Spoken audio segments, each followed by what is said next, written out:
Hi everyone, welcome to my channel. And well, I guess we have our first guest today, our inaugural guest. We just finished interviewing Will Shackel. He is the founder of Nuclear for Australia. He founded it when he was 16, I believe, and he's now 18. He's left quite a mark on the world. And whether you agree with him or not on nuclear energy, it's an interesting conversation to have, and certainly one which is pertinent to the upcoming election, which is due on the 17th of May or earlier. So yeah, today we touched on nuclear energy, the basics of it, what is it? Because I know a lot of people that I've spoken to don't actually know much about it, including myself. I'm a bit underinformed about it.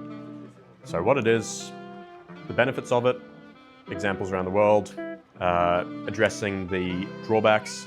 Obviously, Will is pro-nuclear energy, so he addressed some of those points.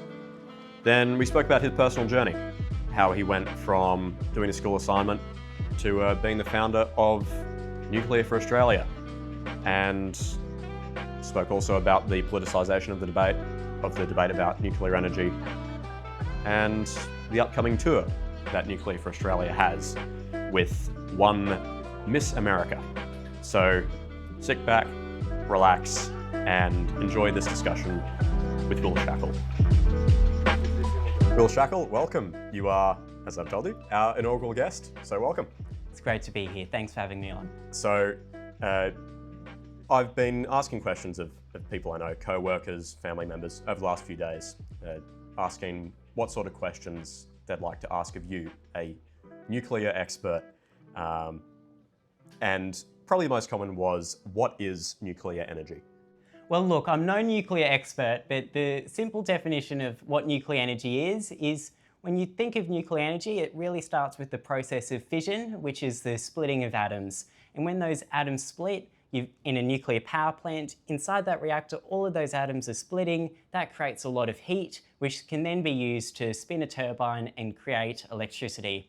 Now, in a nuclear power plant, that then means that you're getting a lot of clean, abundant, reliable energy from that fission reaction, the splitting of atoms, using a fuel like uranium. And just to give a bit of an analogy for just how energy dense a nuclear power plant is when the atoms, say, from uranium are split using, fuel pellets that look something like this, that creates a lot of energy. So if you were to compare the amount of energy, say, from a single pellet of uranium to a coal or gas or oil, you're looking about a ton of coal, which would be needed to create the same amount of energy as a single one of these pellets, about 3 barrels of oil, or around 480 meters cubed of natural gas. That really puts it into perspective. Yeah. It does. So, nuclear fission, the splitting of atoms, is an incredibly powerful process. And I think one of,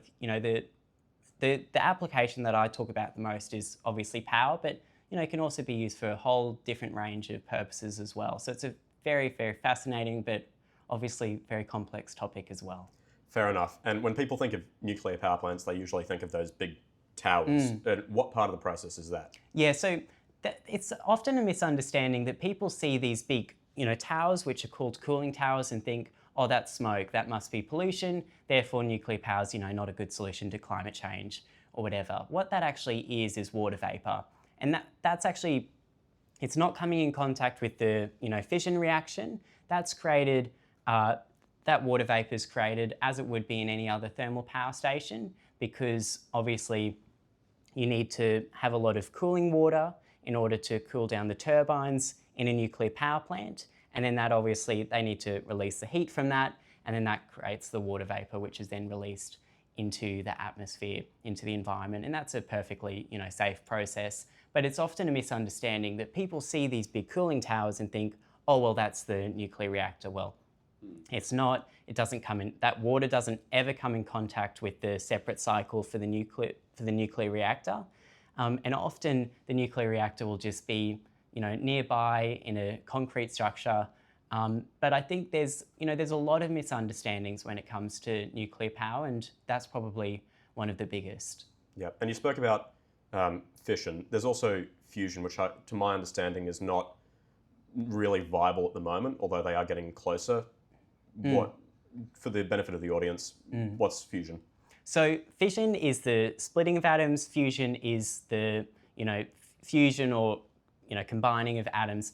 Now, generally,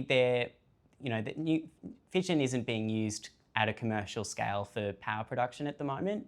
There are many experts who would have very, very different opinions on when that will actually become realistic for a country like Australia. I think a lot of people say, 2050 or along those timelines, maybe earlier, looking at the rate of innovation in that space. But generally, I think it's important that we are focusing right now on the solutions that exist, and nuclear fission is a solution which has existed since the 50s and has been demonstrated at a real scale around the world.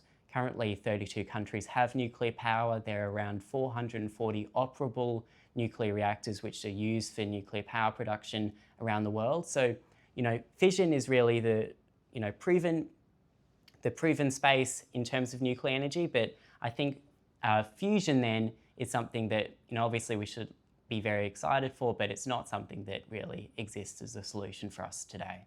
So you mentioned nuclear medicine before. Can you just go into further detail on the role nuclear plays in everyday life that we might not realise? Yeah, so the nuclear actually has a lot of applications beyond power, and that's because of just how powerful the fission process is. So for some examples of where you might see nuclear in effect, beyond nuclear power stations producing clean power, obviously you can look at nuclear propulsion in nuclear power submarines. You can look at it how it's used. It's used in all the aircraft carriers. But in addition, there are some really interesting applications, and those include nuclear medicine production and also research. Now, a lot of Australians probably don't realise this, but we already have a nuclear reactor.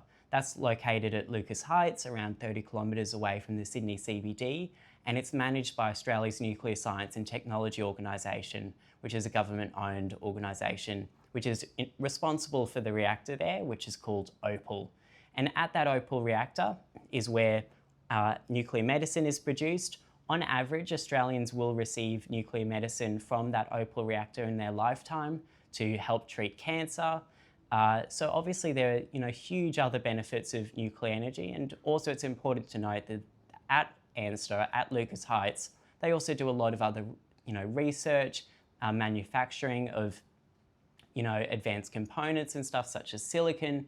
So nuclear has many positive applications around the world. People, it's fair to say as well that nuclear also has some very negative applications, and I think the one that people probably are most familiar with is nuclear weapons. But I think it's important to have that context that I disagree when people say that anything nuclear is bad, because when you look at it, whether it's clean power, whether it's nuclear medicines, whether it's this really important research, the net benefit of it, of us leveraging nuclear technology and science, I think is a net positive. And I guess you sort of see that distinction between weapons and energy in the proposal for nuclear submarines for Australia. Separate topic, but yeah. So about those downsides. So obviously you're an advocate for nuclear energy, or at least we can get into what specifically you're advocating for. But there's also people obviously know about Chernobyl, Fukushima, 3 Mile Island. Another question that I got from co-workers and family and all that was safety and waste management. How does that work? How is it viable? What sort of stuff? Yeah, so both very, very big topics. So to address like safety, meltdown risk is probably the one that people immediately think of. It's really important that we first put it into perspective. Nuclear is statistically the second safest energy source. So no energy source, comes with free lunches or whatever. There's obviously always a risk to large electrical infrastructure, whether it is, obviously fossil fuels, which kill lots of people around the world, or even, with renewables, hydro in particular. There are huge safety risks associated with every energy source. But in particular, I think people are really concerned with nuclear because they think, what about that 1 in a million chance that something like Chernobyl could happen?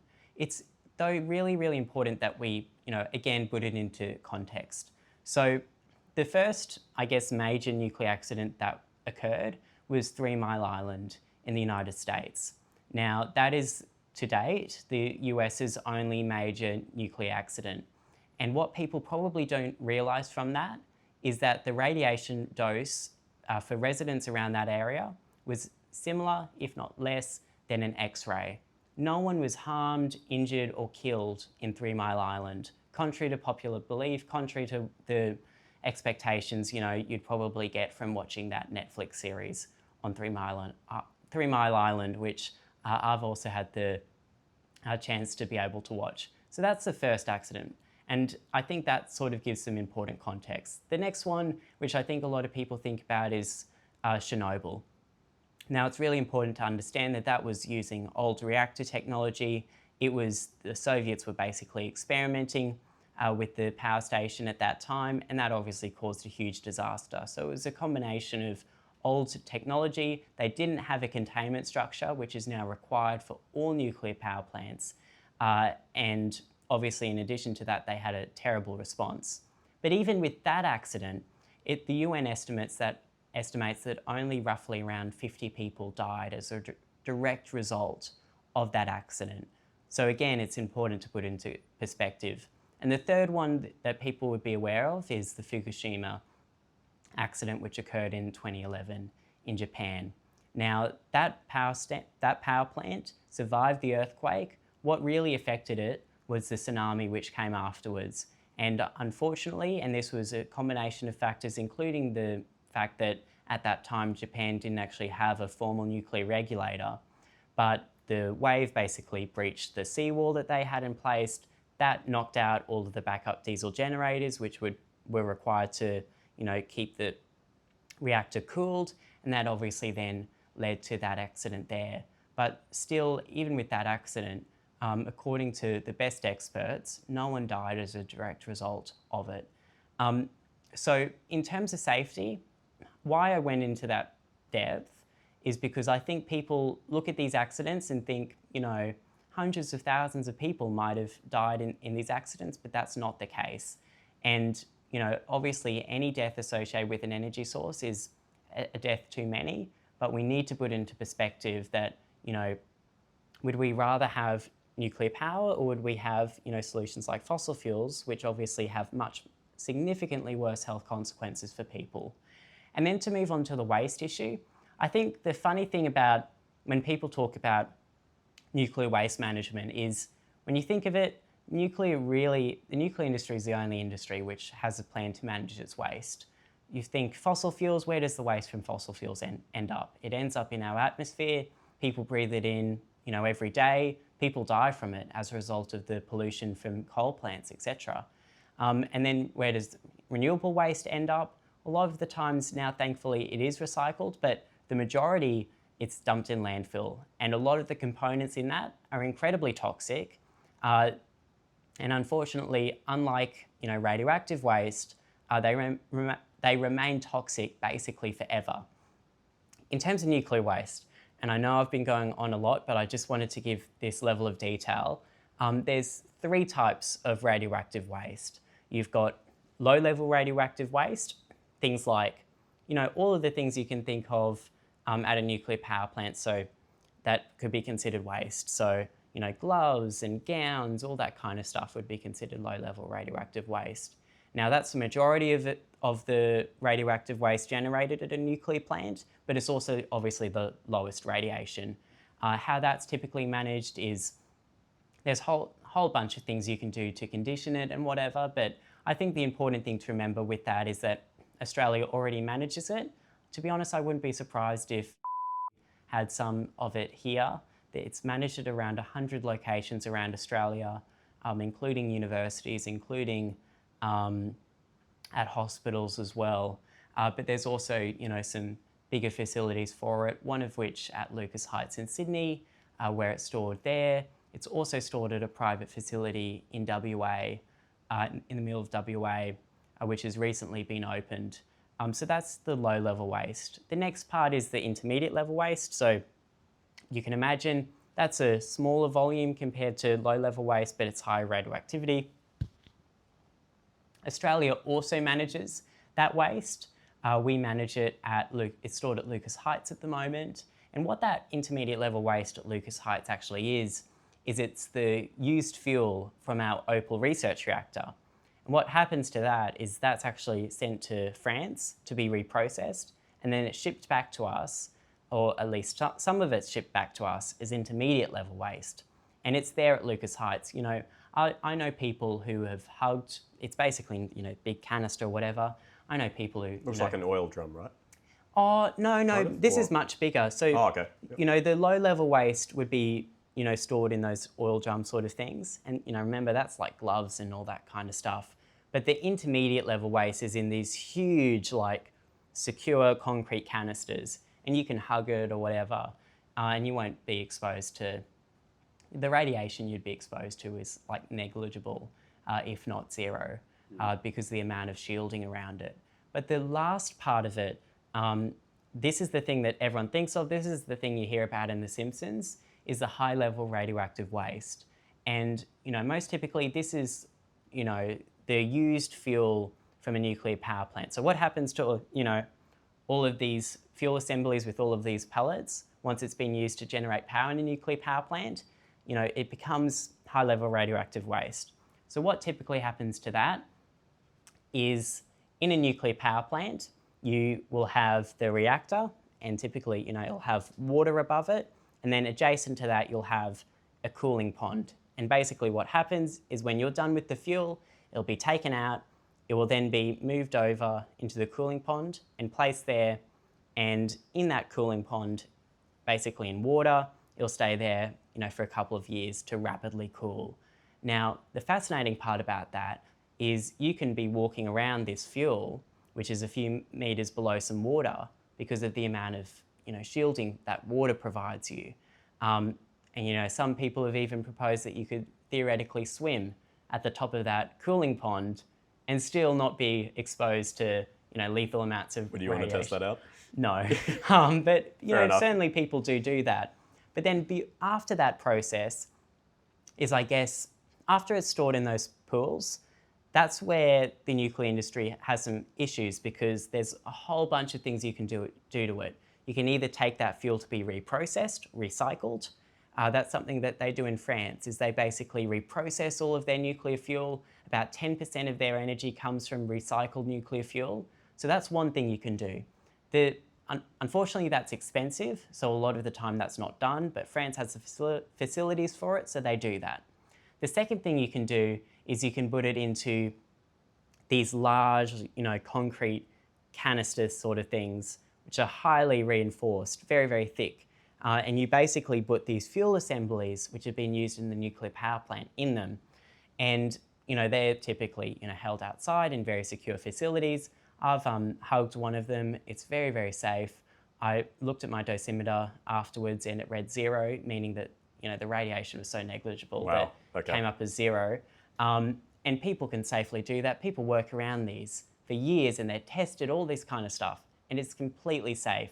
You know, these concrete canisters, it's called dry cast storage. It's generally seen as a temporary solution because you don't want to just be, you know, it's going to accumulate obviously over time.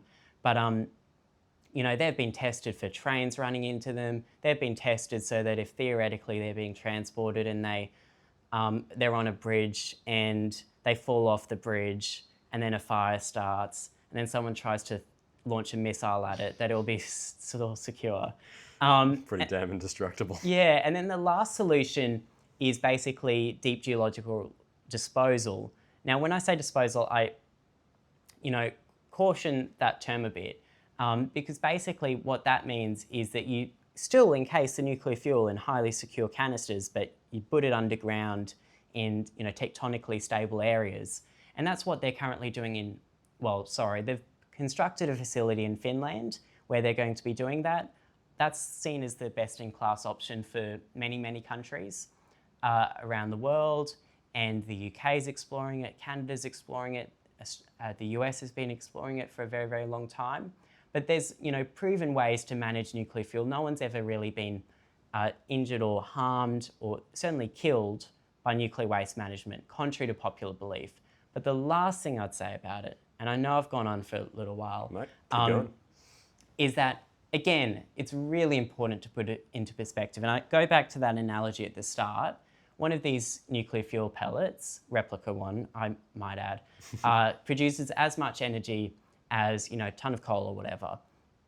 And you only need 10 of these to power your house for a year.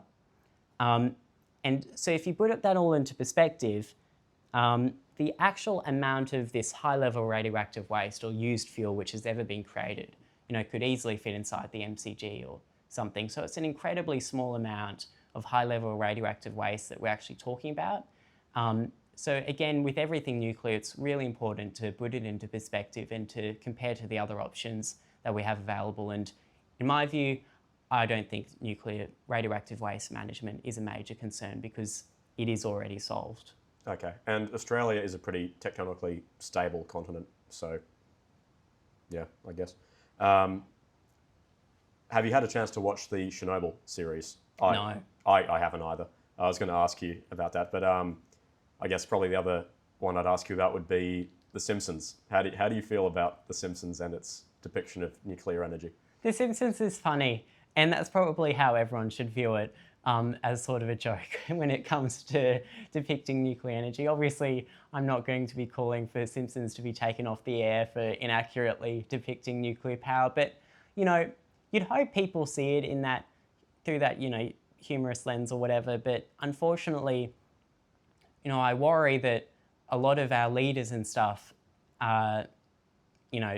probably for a lot of people, I'd say, their only exposure to nuclear power is through The Simpsons. And whilst they might appreciate that it's satire, if that's your only exposure, no wonder people would be concerned about radioactive waste management or how nuclear plants operate.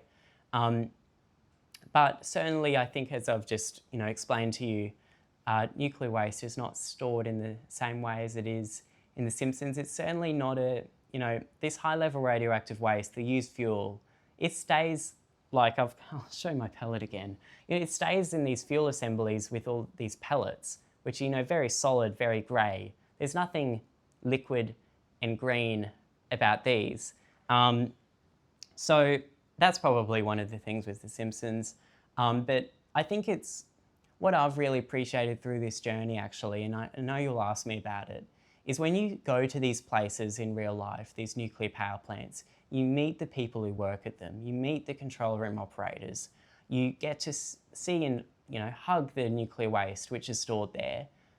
I think it's very different from what I think a lot of people would be exposed to about nuclear power and the expectations that people would have. Fair enough. And I guess in The Simpsons, Homer obviously works at the nuclear power station, but I guess it's sort of something in the background, so it's not often the main focus of an episode, so people might just, maybe it just slips in through the back of their head going, oh, that's not the main point of the satire, so it must be true. I don't know, maybe that's he probably wouldn't pass the very rigorous qualifications that you need to be able to work in a nuclear plant. And honestly, meeting the people who work in that industry, they're stellar. Some of the smartest people in the world. So yeah, probably wouldn't see Homer in real life working among them, is all I'd say. I'm glad you didn't encounter any Homer types. No. So enough no about... one was yellow. No one was yellow either when I checked. All green. Yeah, all green. Yeah. They're perfect complexion. Glowing from radiation. Yeah. So how did you get into this? What was what was your childhood like that directed you towards this nuclear energy advocacy? How did you get into it? Well, look, it's funny because my parents aren't involved in nuclear or anything, so I only really started getting interested in it because I was doing some school assignments and I was looking at all energy sources because obviously there's lots of discussions about climate change and stuff in school, and I've done all kind of assignments and stuff, and eventually I just found out that nuclear power exists because I think you'd be surprised, a lot of people in Australia wouldn't wouldn't know that nuclear power, or maybe they do now, but they wouldn't have known that nuclear power is used around the world. Certainly wouldn't know how it works, wouldn't know what a nuclear power plant actually looks like. And I stumbled across it, thought it was interesting. Then in year 10, I did another assignment, and this time was focused completely on nuclear power. And that's when I started realising things like the fact that nuclear power was banned in Australia. And I did some more exploration, and I realised that actually we're one of the only countries in the world with an outright ban on nuclear power. Well, I was going to ask you about that. Obviously, you're an advocate for nuclear energy. What are the specific laws that Australia has regarding nuclear energy that you're wanting to change? Yeah, so it's first of all, there's two pieces. They're basically two prohibitions at a federal level. One's in the the EPBC Act. The other one's in the Radiation Protection Act. They were introduced in the late 1990s. This wasn't taken to the people. This wasn't a referendum. Most Australians probably wouldn't have paid any attention. It was literally, in one of these cases actually, it was negotiated in the middle of the night, debated for 10 minutes, and I can't remember which one was which, but one of them was basically passed to get a guarantee, to basically negotiate through the GST, the Goods and Services Tax. That would have been under Howard, wouldn't it? Yeah. Correct. And then the other one was for funding for the Lucas Heights reactor, which is obviously a great thing, but I think in hindsight, it's not a good thing that came at the expense of nuclear power. So that's both of those at a federal level. Unfortunately, then, that's not where it stops. There are also, at state and territory levels, further bans and prohibitions. So I'll give an example. Queensland, in 2007, there was a nuclear power prohibition introduced, which bans basically the construction of nuclear power plants. In addition to that, in 2015, there was a uranium mining ban, which was reintroduced. But across the country, there was many pieces of legislation against nuclear power. I would quite confidently say that Australia has, the most, the most stringent anti-nuclear pieces of, one of the most aggressive anti-nuclear positions of any country around the world. And like I said, Australia is the only top 20 economy with a ban on nuclear power. And when you look at all those economies, most of them are using nuclear power. So I think for me, going back to how I got involved in all of this was I obviously at that point had developed quite an interest in nuclear power, and to realise that Australia was really out of step with the rest of the world with these prohibitions, it just, really didn't make sense to me. And seeing that nothing was really being done about it, I sort of decided to, get started and all of this stuff and make a bit of a scene about it. Fair enough. And so, all your first steps. Obviously, currently you're the head of, I don't know what exactly your position is, but head of Nuclear for Australia, founder. Yeah. What were the sort of first steps between that assignment and founding that? So really, I think with a lot of young people, it probably starts with social media. And as probably, a few people would be aware, I set up, Instagram, Facebook, whatever pages, and I just start posting like some facts about nuclear energy. And at that point, it was probably pretty obvious that I was doing this in my bedroom on Canva and stuff. And, there might have been some typos here or there. Got to start somewhere. Probably, I don't think it was getting many likes or anything, but that's okay. I started was the important thing, and that quickly, took off. At the same time, though, I'd launched a change.org petition, and basically through the social media content was always going back to the petition and saying, you've just learned this thing about nuclear power. Why don't you sign now to lift the ban on nuclear power? And a lot of people started signing that. It was then that the media got interested, and I started doing, media interviews, and that is where it sort of all started picking up. So the next thing, the next sort of point, so obviously in the background, I was still doing all the social media stuff and still doing all the Canva, whatever. is that I made a submission to a Senate committee on nuclear power. And I was actually told by Robert Parker, who's this expert that I respect and trust. He's based in New South Wales, and I'd gotten to know him because obviously during this time I'd connected with a lot of experts to be able to, interview them and also understand a bit more about nuclear power. This was to put on your social media page? Correct, yeah. But yeah, reached out to all of them, and basically he was like, oh, Will, you've got a few days to make a submission to this Senate committee, why don't you do it? And I was like, oh, sure, Robert, I think that's a great idea. So, I put something together, probably wouldn't want to read it back because it probably wasn't too good. And then I submitted it, and then I found that I was invited to Canberra to present evidence to this Senate committee.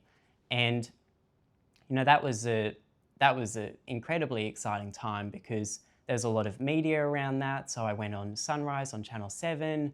I did lots of radio interviews and stuff, and it got, a heap of attention, both positive but also negative in some respects. It was then that literally, right before I went up to do my evidence, Dick Smith had heard me on Ben Fordham's show on 2GB, and I get this email from his assistant, and she's like, oh, Dick Smith would like to see you at his home tomorrow.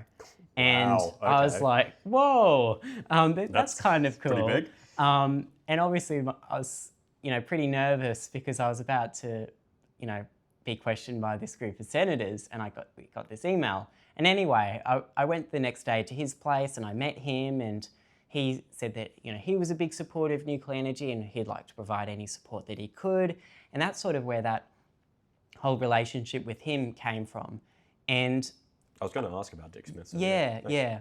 But he remains, a very big supporter. And for people's background, I think a lot of people ask, Will, where does the money come from? How did this all get started?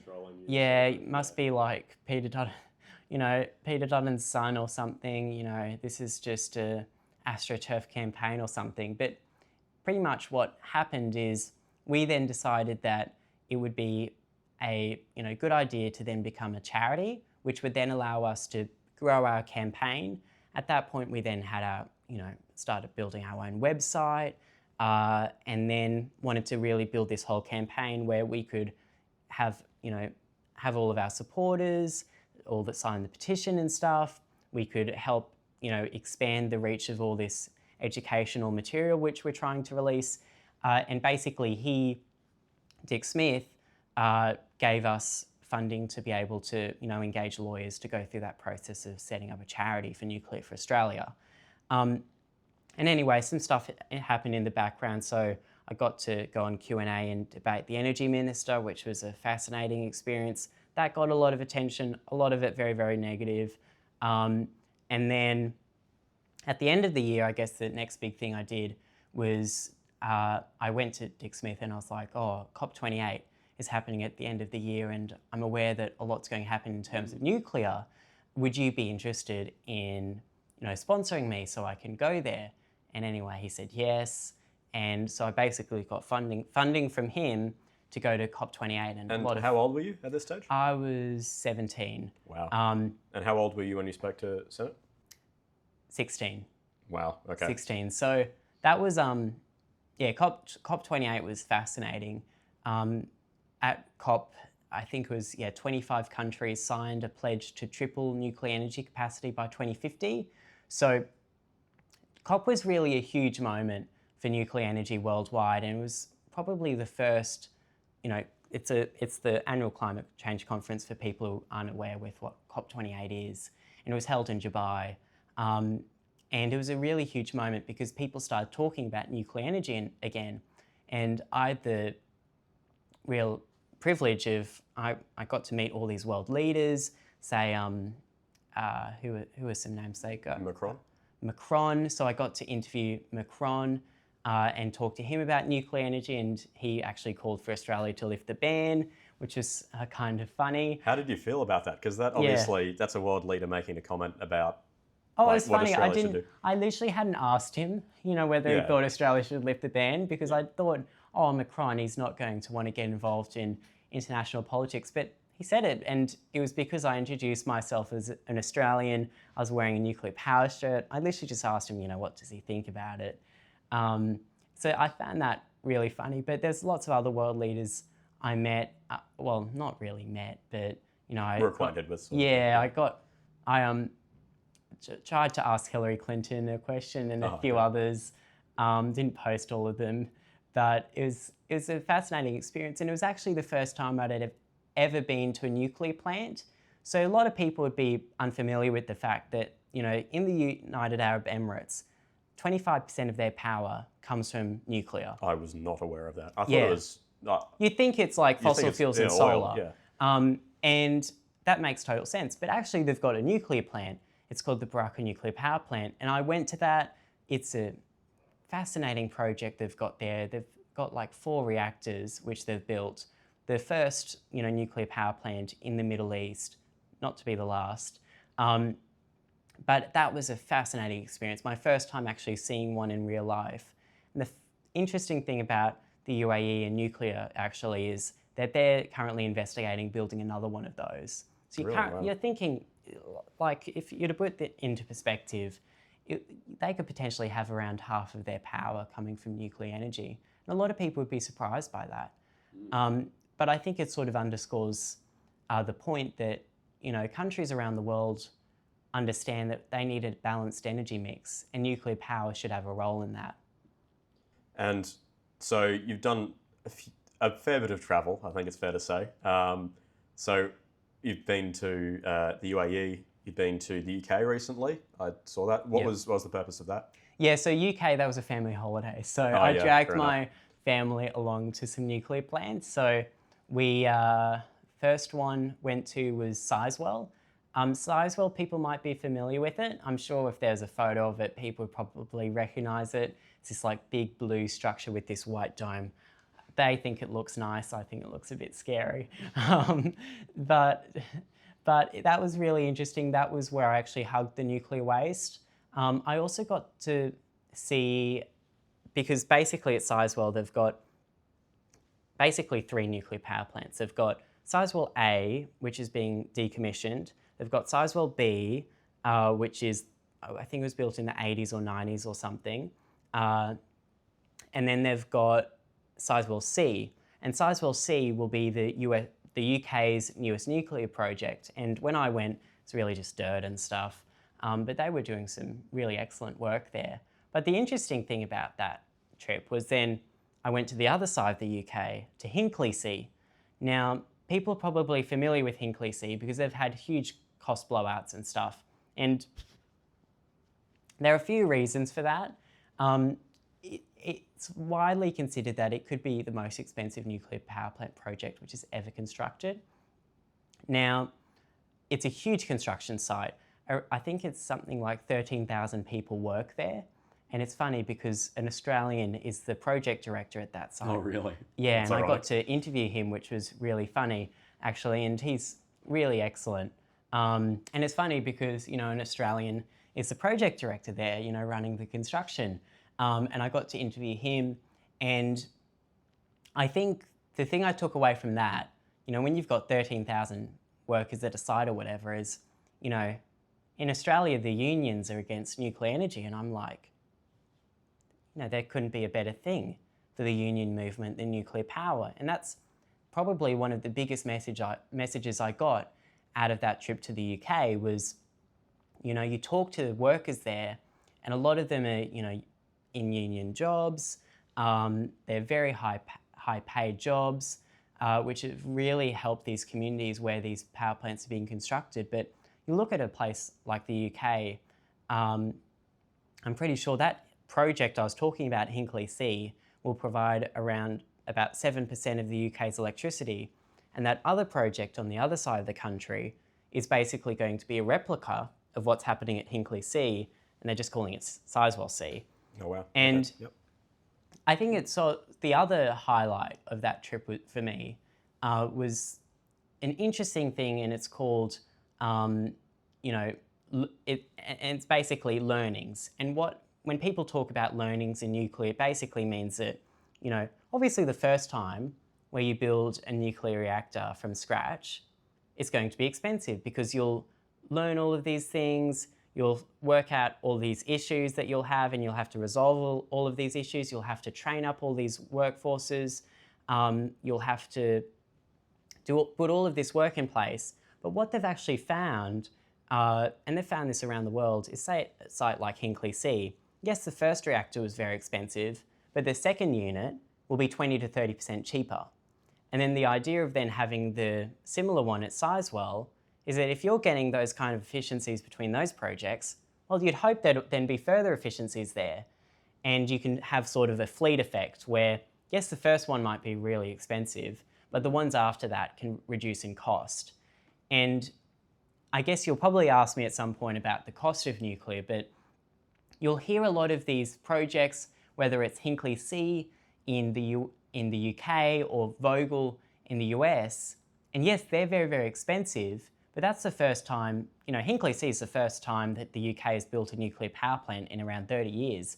Vogel, very, very similar. First time that the US has built nuclear reactors in 30 years or whatever. And they're finding all these costs, but in both cases, between when they then built the next unit, they've had significant cost reductions. And it's the exact same thing when you look at renewables. Like obviously, like the first solar panel would probably have costed a bomb, but now all the way down, they're getting significantly cheaper because they can learn things, they have innovations, and that's the exact same thing in nuclear. So that was probably the second highlight of that trip for me. But again, it was a family holiday. I dragged my family along. It was not funded by Nuclear for Australia, contrary to what people actually said. Well, I mean, but make the most of travel whenever you do it. Yeah, it's fantastic. And you've also been to the US, so I imagine you visited some sites there as well. Yeah. What were some of the quick highlights of that? Yeah, so I visited 2 nuclear power plants in the US. The first one was the Diablo Canyon nuclear power plant on the coast of California. That provides around 9% of California's power. And that was fascinating because I think it's on the ring of fire. So people talk about earthquake risk with nuclear, and you've literally got this nuclear plant which has been safely licensed by the US Nuclear Regulatory Commission to operate there. And it could potentially be operating for another few decades. So that was really interesting. I got to do a bit of a tour around there. I also went fishing for three-eyed fish because our politicians have been telling us that three-eyed fish frequent the waters around nuclear power plants. I did catch lots of fish. They all had 2 eyes though, was the issue. But that was, look, if anyone is ever going to visit a nuclear power plant, visit Diablo because the wildlife around there is incredible. They've got this thing called Lion Rock, and it's where you've got hundreds of sea lions, like literally right outside a nuclear power plant. There's lovely nature walks. That was fascinating. And anyway, the second trip was to the Vogel nuclear power station, the one I just mentioned. And those were the newest reactors built in the US, probably the newest reactors in the world, AP1000s from Westinghouse. And that was just fascinating. I think it really put into perspective how different modern nuclear power plants are to older ones such as Diablo, such as Sizewell B. They've really progressed a really long way. And they look modern, they are modern, they've got all of these new brilliant safety systems in them, which literally can shut down the reactor without human intervention. Oh, wow. Okay. And I thought that was really fascinating because, these modern reactors we're talking about, there hasn't been a nuclear accident as a result of reactors built in, the last 40 years.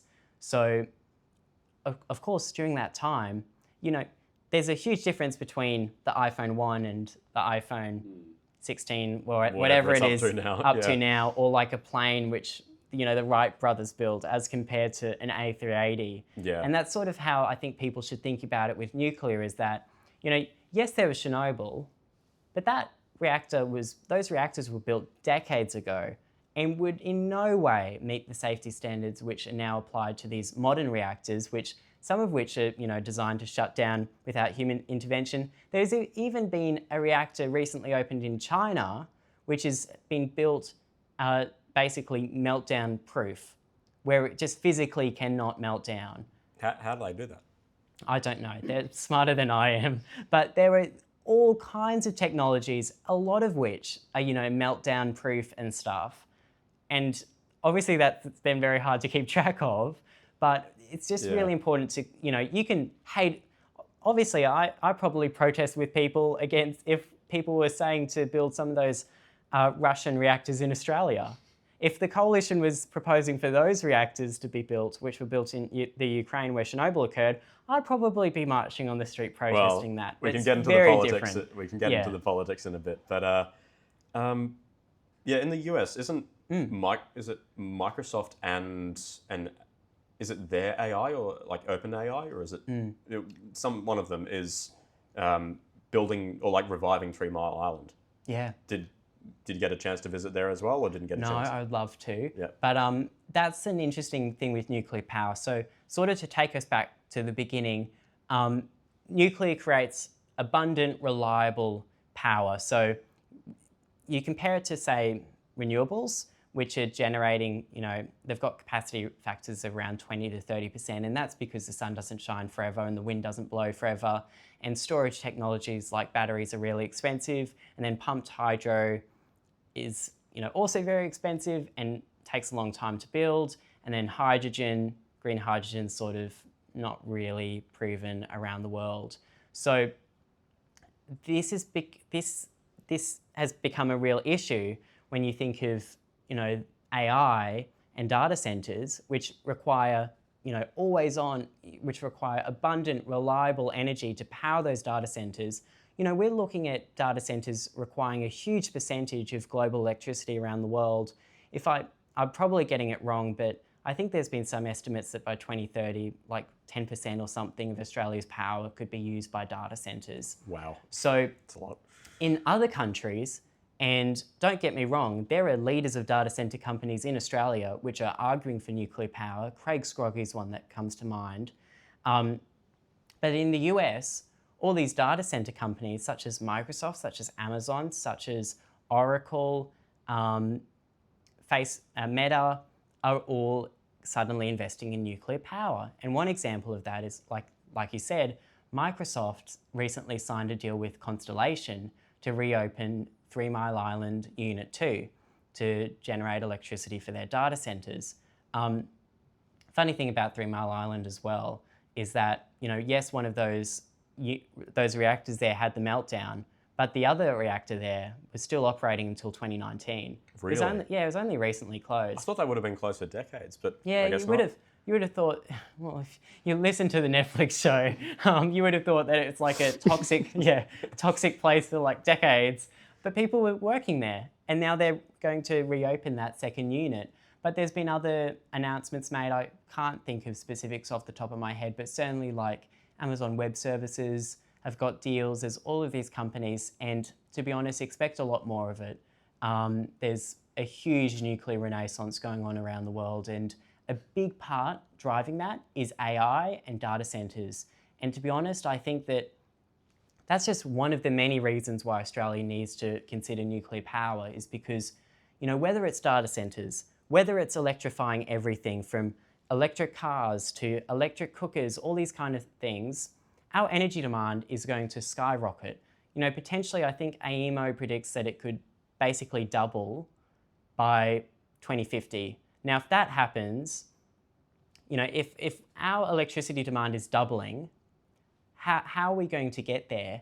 And yes, we might be going okay getting a certain share of renewables in our current grid with our current demand, but if we're only going okay and we're even struggling to meet some of those targets, how are we possibly going to get to that demand? So when people say, oh, well, we don't need nuclear, it's like, well, I'm sorry, we need to have all energy options on the table. We need to be investing in every single source of clean energy, because if we're going to be able to do this, let alone keep the lights on, we need to have all of those options in place. So, appreciate that. So, in addition to travelling around, you've also done media appearances, as you've alluded to. I believe Sunrise, Current Affair, ABC Q&A, Sky News, and you're also on the YouTube channel of the Centre for Independent Studies, I believe. It's probably more that I'm missing, but Yeah. How is that like experience as a teenager being interviewed alongside like a panel of other adults, for example, in Q&A on the national stage? Oh, look, I'm more comfortable now because I've got some experience now with that kind Did of you do stuff. like debating or public speaking Yeah, beforehand? I did debating in school and public speaking and stuff. But look, I've got. You just have to learn. I guess I had to sort of learn myself. And fortunately, when I started doing this media stuff, I already knew enough about nuclear energy where, well, I never have pretended. I'm not an expert, and I don't want anyone to ever think that because Okay. it's We'll change what I said at the start. No, it's not an expert, an advocate, a very passionate, advocate. a knowledgeable advocate. But I think it's helpful having at least some information about nuclear energy and that I've obviously done lots of interviews now at this stage. There's probably a bit of an exclusive, probably not a very flattering exclusive for me, but there's been occasions where I'll forget about like a radio interview and I'll get the call as like my alarm to wake up. Unfortunately, I've got like an ad break to get into it. Well, if it's radio, you don't have to dress up. No. You can just do it in your pajamas, I guess. I much prefer radio interviews. I'm glad you didn't come in your pajamas. Yeah, no, I don't have to iron my shirt or anything. But yeah, maybe. But no, it's an interesting experience, and obviously it allows you to reach a lot more people, which I think obviously is a good thing because I'm trying to promote our petition, and obviously I plug it every time I'm on the media, so that's a great thing. But obviously there's also drawbacks, and say in a situation like Q&A, obviously there's nerve-wracking when I was thinking that I'd been advocating for nuclear at that point for a couple of months or so, and I was about to have to basically take the case to our energy minister on live national TV in front of a live studio crowd, and that was incredibly nerve-wracking for me. But I think it went well in the end. The thing that's interesting, and I think the thing that would be helpful for other people that would considering doing what I do, because obviously there are a huge amount of benefits from what I do. I'm not paid, but certainly getting to visit nuclear plants and stuff, whilst I'm recording it all for social media content, I love it because I'm absolutely obsessed with nuclear. But there are drawbacks, and say after Q&A, my name wasn't trending on Twitter, but the second most trending thing was Greta Thunberg's name, and Greta hadn't done anything interesting that day. I think the third most was it the third most first. I think the first most trending thing in Australia was Q&A, and when I looked through, didn't look through it too much, but when I looked through most of it, it was about me. A lot of it highly abusive and stuff. Making fun of my appearance, saying that I had a long neck and whatever, and I probably do, but that I had ADHD. They would like zoom up on me and get most unflattering angle, and huge torrent of abuse. There was then journalists who were contacting us the next day. There was people who I think were trying to do anything they could to find dirt on me, try and How old were you at that stage? 16? I was 17. It was pretty bad. It got to the point where it was actually some time later, which I learnt through that process, there'd been death threat publicly posted and whatever. Over nuclear energy. Yeah, it's like this 17-year-old kid talking about nuclear, and obviously that's all been sorted out. But I think that was really difficult for me, and I'm probably the first person to say that. And people around me would know that it was difficult, but I think it's probably helpful for people to hear that.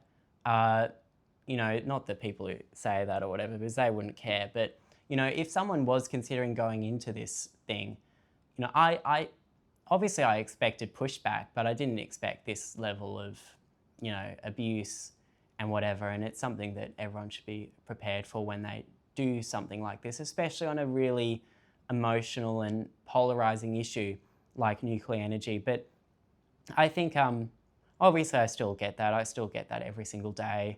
But I think over time, you'd hope you don't get conditioned to it.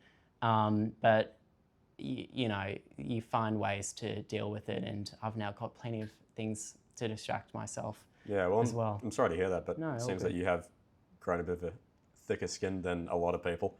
And that's in no way as a result of the radiation poisoning. Good to clarify that. Yeah. And yeah, do you think it's just, I don't know, paranoia of nuclear accidents and that sort of thing driving people to be that passionate on the subject, or you just think there's crazies out there who happen to have views that are different to yours? Oh, look, broadly, I'd say that, the worst thing that's happened is how the nuclear debate's become politicised.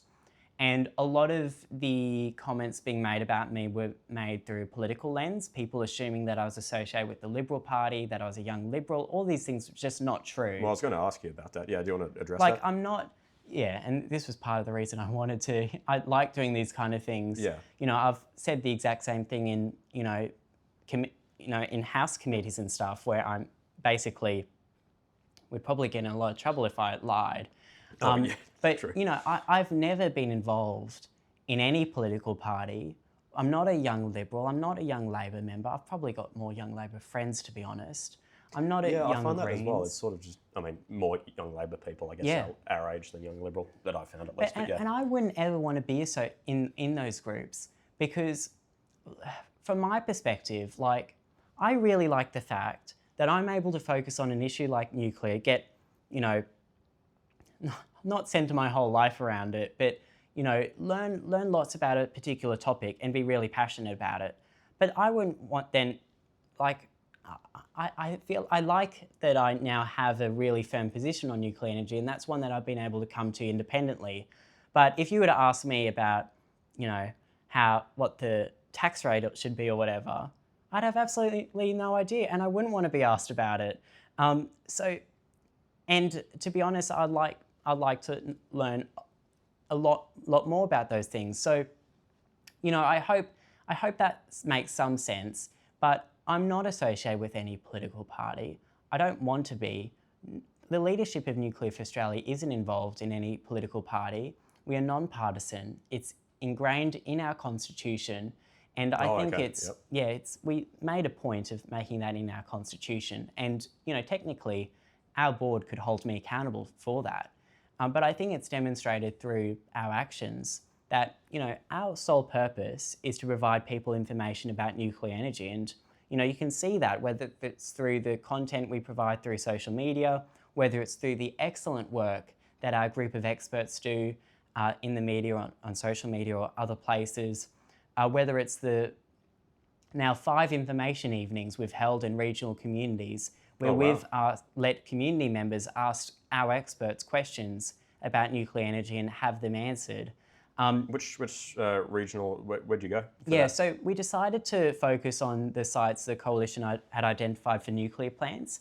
The reason for that is because that obviously these communities are getting tons of people showing up at their door asking them what they think about nuclear energy.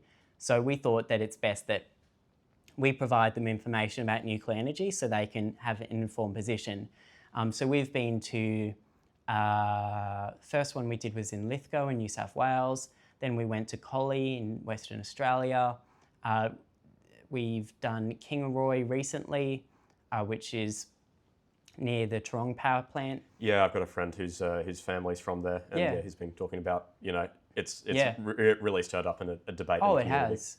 And recently what we did is we did back-to-back ones in Gladstone, which hasn't been identified as a site, but I'd preface, this isn't a Nuclear for Australia position, but there's a lot of interest in Gladstone for nuclear energy, and I think it could potentially be a good solution for, a really industrial community like Gladstone. But we also then did one in Biloela, which is, short drive from the Callow power station. But I think, having been to, I didn't go on all of these because I was in grade 12, so I didn't go to Lithgow or Collie. But it's fascinating how the debate is playing out, and there's a lot of strong feelings on both sides. But I think the general sentiment that I get is that these communities, and I think probably Australia more broadly, would like to consider nuclear energy. Sorry. That's all good. And you can see that as well through the polls and stuff, that there is a majority support for nuclear energy. And when you look at it at that community level, a lot of it, draws back to the fact that there's a lot of there's a lot of issues currently with the renewables rollout. I support renewables, but when you look at currently at some of the issues in these communities where there isn't proper consultation, and they've got all of these kind of issues, it's causing a lot of issues for them. And I think a lot of them therefore see nuclear power as a potential solution, especially when you consider the relative land use of a nuclear power plant as compared to solar farms, wind farms, those kind of things. And I guess you'd probably, in those communities, those industrial communities and regional ones, I guess there'd be concerns over job losses due to the transition from fossil fuels to renewables. Have you found that's been a source of concern for people?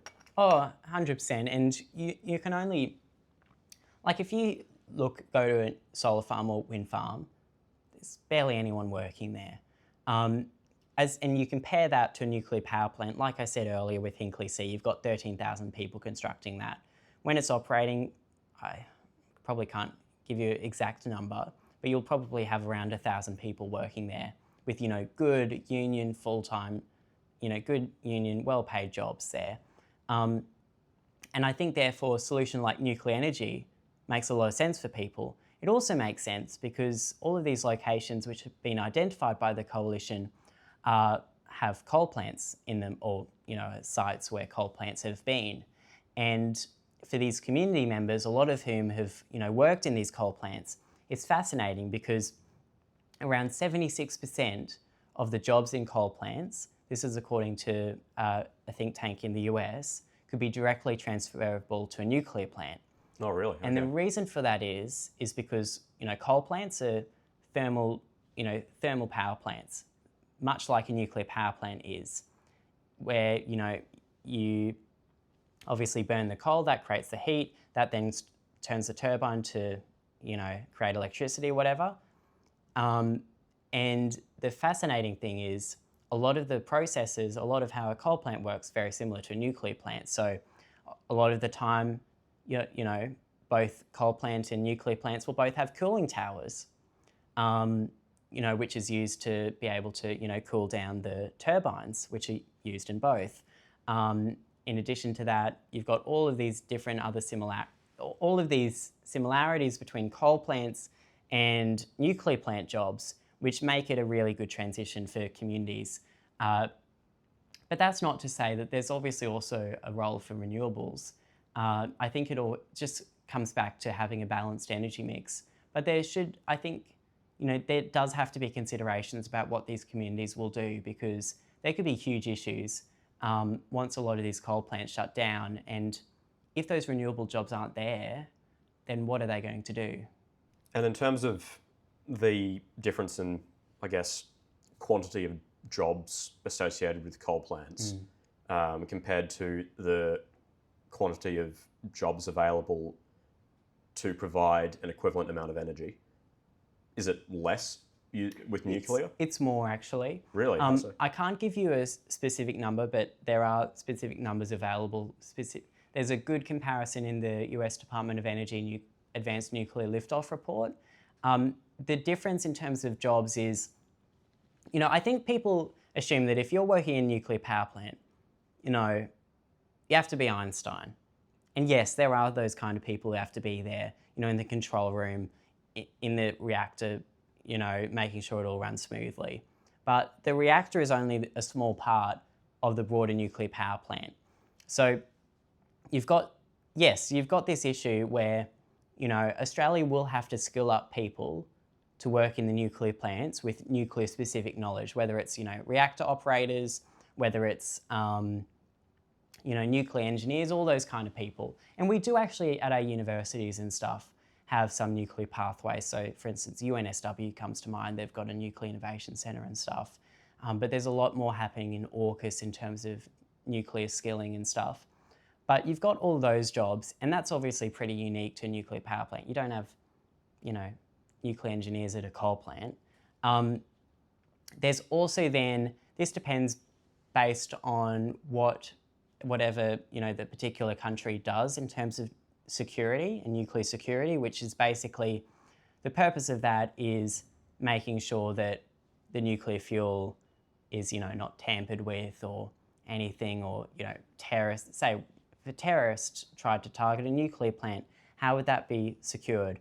But then obviously there's that workforce, which is a pretty large workforce, which is required to ensure the security at those facilities. So those are, there'd be more unique job factors at nuclear plants, but those are two that probably come to mind. But there are more jobs in nuclear, and the important thing is that they're the highest paying jobs of any energy industry.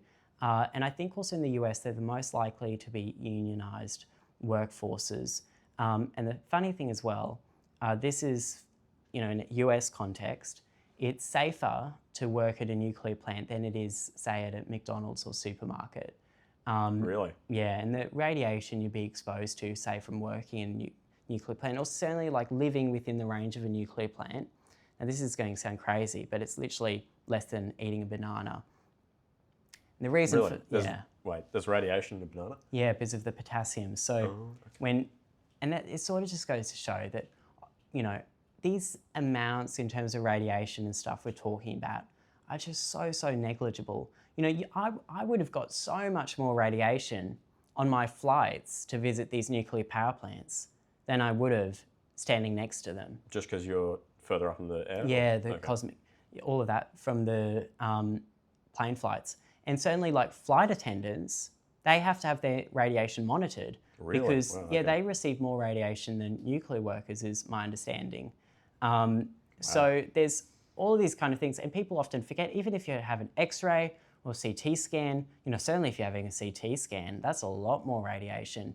But also just us sitting in this room, sort of in the middle of the city, we're being exposed to radiation right now because everyone is exposed to a certain level of background radiation. You get more if you're, in a city or something like that, or even if you're standing next to Parliament House, because of the amount of granite at Parliament House. Does granite give off radiation? Yeah, so Parliament House, my understanding is that you're exposed to more radiation at Parliament House than you are at a nuclear plant. And people have used proper dosimeters to measure that.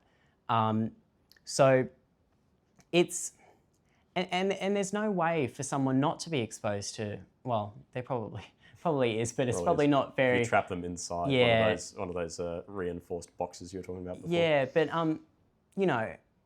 when people say, we need to be radiation free and whatever, like nuclear free country, all those kind of things, it's like, well, you can never avoid it. And anyway, there's this whole kind of thing, but you probably heard me say too many times, it's important to put it into perspective. And certainly, I think probably that banana analogy put it into perspective pretty well. Even simply like, sleeping next to a partner in their bed, because humans emit a certain amount of radiation, is my understanding, will expose you to radiation, excess radiation. Same as eating avocado toast or eating Brazil nuts, all these kind of everyday activities. And so if you're worried about radiation, if that was the reason, the nuclear power ban was introduced, why aren't we banning people from eating bananas? And that might sound bananas, but there's this sort of comes back to why I got so involved and so obsessed with this, is because particularly the nuclear power ban is crazy, and I hope everyone can come to that conclusion. You don't have to agree with the coalition's policy, and certainly we've got our own, suggestions in terms of the coalition policy where we think it could be slightly different and stuff. Well, do you want to elaborate on what the coalition's policy is? Because I think a lot of people have seen the headlines, but unfortunately nowadays most people, including I will admit myself, do not always read through the whole article, especially if it's paywalled. Yeah. What is their policy? So the coalition policy basically is a proposal where they've identified 7 locations around Australia, where all of which are either have coal plants or have had, coal communities for nuclear power plants. Now those communities in Queensland Billawheeler, which is the Callao Power Station. You've then got Tarong. Then in New South Wales, you've got the Hunter and Lithgow. In Victoria, you've got the Latrobe Valley. In South Australia, you've got Port Augusta. And in WA, there's Collie. So hopefully that amounts to 7. Good. So those are the 7 locations that they've identified. Then there's a few extra layers to it. There's also a bit of confusion from some people around it as well. But my understanding is that whilst they've identified all of these sites, there'll be about a 2-year process where there'll be an independent nuclear authority or whatever, which investigates all these sites and then chooses the appropriate ones for nuclear power plants. So my understanding, again, I preface my understanding is I don't think all of these sites would actually be used for nuclear power plants is how I read it. And what it would basically mean is, so you'd have that independent authority, you then obviously have to have the regulator established, they'd immediately lift the nuclear power bans, is my understanding. I'd assume so, yeah. Yeah, and I think they might also have some constitutional authority to force that on the states and lift the state-based prohibitions. But then in addition to that, there would then be a community, so I think there'd then be a community fund established, so they'd get better infrastructure and all of these kind of things when the power plants are built.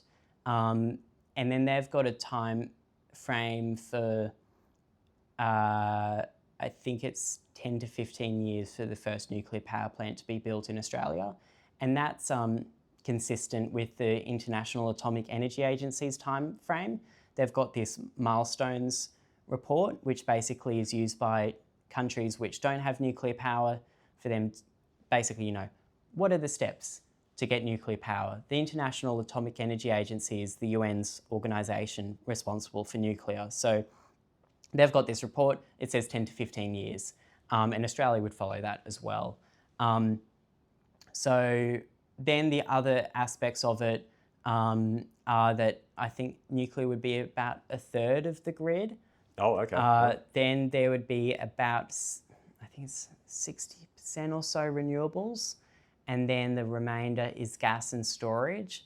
And this was recent, they sort of then packaged all of this into 2 reports by Frontier Economics. There was one into the cost of the current all renewables plan, where they basically said AEMO's prediction that the basically 100% renewables rollout is going to cost $121 billion is unrealistic, and here are these other costs. And then they had a second report which said, now we've modelled nuclear into these scenarios, and we've found that an energy mix with nuclear would have a lower cost than one with renewables.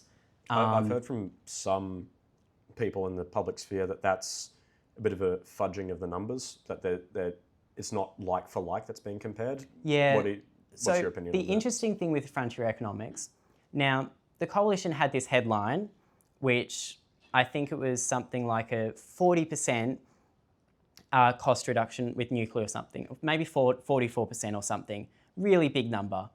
Now, how they got to that number is, and there's some important background, is AEMO, which is the organisation which manages the East Coast grid. They have this report. It's called the Integrated Systems Plan.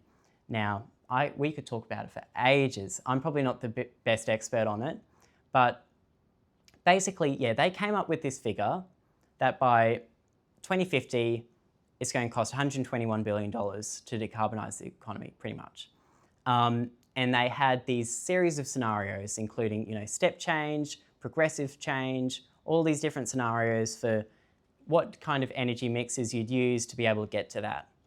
And basically, the government prefers the step change, which is a more rapid decarbonisation with more electrification. And that also means that there's, they predict a larger energy demand by 2050 because they're predicting that more people will be driving electric cars and more people will electrify their homes. There's also this progressive change, which is, so step change is what Labor prefers. What Coalition prefer and what they think is more realistic is a progressive change where less people are going to, transition to electric cars and all those kind of things. Now, that's a policy difference. That's got nothing to do with nuclear. That's just the Coalition think that this is more realistic and that they prefer this happening in real life with electrification, all this kind of stuff. Then Labor's like, no, we actually think more people will electrify and there'll therefore be larger demand. Now, in this report, what the Coalition did is they then costed Labor's plan, the step change plan without nuclear, as compared to the progressive plan with nuclear energy. And what that meant... Two variables, you can't tell which one is the determining factor. It's helpful, I guess, if you're making a vote for a political party, because it's like, well, Labor's plan will cost this much and Coalition's plan will cost this much, but it is apples and oranges, it is different. But the important thing is that was the headline, but there was then, what Frontier Economics also did was then compared the step change with nuclear as compared to step change without, and progressive change with nuclear as compared to progressive change without. And both times they found around about a 25% cost reduction with nuclear in those. So that's apples, both of those are clearly apples with apples. The same energy demand in both scenarios, and they still found a 25% cost saving. So not as much as the apples and oranges, but still a cost reduction. So personally, I think, I think that was mishandled by the Coalition, and that's something that we won't get involved with because we're not here to say that we want more Australians to, drive electric cars or whatever. We're a nuclear advocacy organisation. Fair enough. So from our position, the most powerful thing is that, 25%, because it still shows a quite significant cost reduction. But importantly, that's something that's reinforced around the world. So the US recently did a report, the Advanced Nuclear Liftoff Report, and they found that in a California situation, they had a 30%, so system costs with nuclear as compared to without nuclear in a balanced energy mix had a 37% cost reduction. So the important thing to underscore is what this report showed by Frontier, which is consistent with other kind of reports, is that nuclear does lower total system costs in energy mixes. And that's not the same as power bills, but generally that then means that power bills would also then be lower as a result of nuclear power in the mix. And the system's cost is to maintain it, to build it and maintain it? Pretty much. So in Frontier Economics report, they had basically a figure which they used for nuclear, like an input cost, which was, so they had that figure, and then they also had another figure for operating costs. They intentionally, from my understanding, made it quite a large amount so they could also factor in waste management costs and stuff and all that kind of stuff. But yeah, there's both of those aspects there. But it's very, very complex space. Fair enough. There's a discussion about the different models of reactors that they're considering building. There's been a lot of talk of small modular reactors. Would you mind explaining what the difference is between small modular reactors and why they are different than others? Yeah. So the issue with nuclear power is, say with solar, all solar panels look the same and pretty much act the same way and produce the same amount of power. Whereas with nuclear, you can have different sizes, you can have different fuels, you can have all these different variations, which make it really, really complex. So in terms of the size, you've got the large reactors, which, the most typical around the world, typically, pressurized water reactors. Most of the reactors worldwide are considered large, and that's anywhere, the definition's a bit hazy, but from 300 megawatts, to a gigawatt or more of power. And at that point, you're powering anywhere between several 100,000 homes to potentially, a million or more homes. So these are massive power plants producing a lot of electricity. Those are the large power plants. You've then got small reactors, which are basically anywhere from 20 megawatts to 300 megawatts. Now, one type of small reactor, to sort of then go even finer in terms of that definition, you can have small modular reactors, which are these small reactors, so they have a smaller output, so maybe like tens of thousands to hundreds of thousands of homes, but they are being built to be built, with factories, mass assembled, to have those economies of scale, and be components shipped around on trucks and stuff. And theoretically, that will lower the cost, that will lower the build time. That'll mean that you'll be mass producing these small modular reactors around the world. Now, there are small modular reactors that exist around the world. There's 3 at the moment. There's 2 in Russia. Hopefully I've got this the right way around, but my understanding, oh no, it might be 2 in China. No, there's 1 in Russia, which is literally like a floating barge, like on a floating barge. And this is small modular reactors as defined as the OECD Nuclear Energy Agency.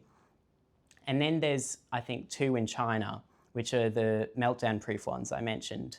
Sounds a bit like the Titanic, the unsinkable. Yeah.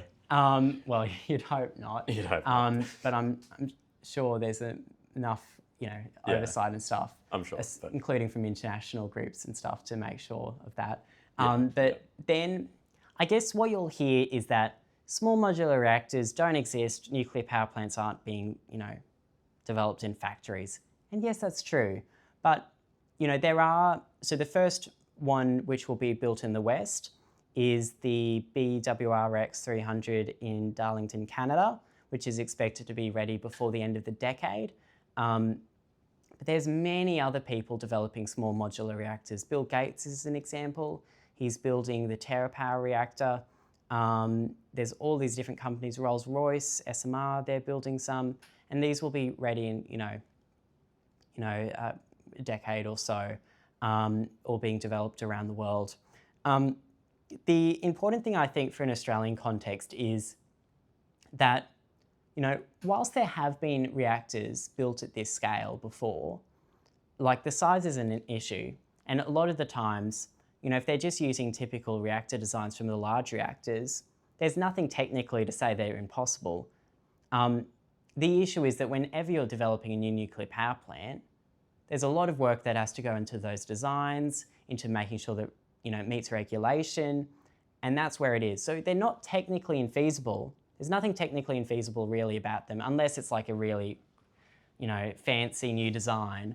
The issue is they're going to take time, and there's going to be problems along the way in their development, and therefore, in my opinion, for a country like Australia, large reactors, we shouldn't discount large reactors because they're developed, they're proven. There's designs off the shelf that we could get in Australia, which we know that it could work in an Australian context.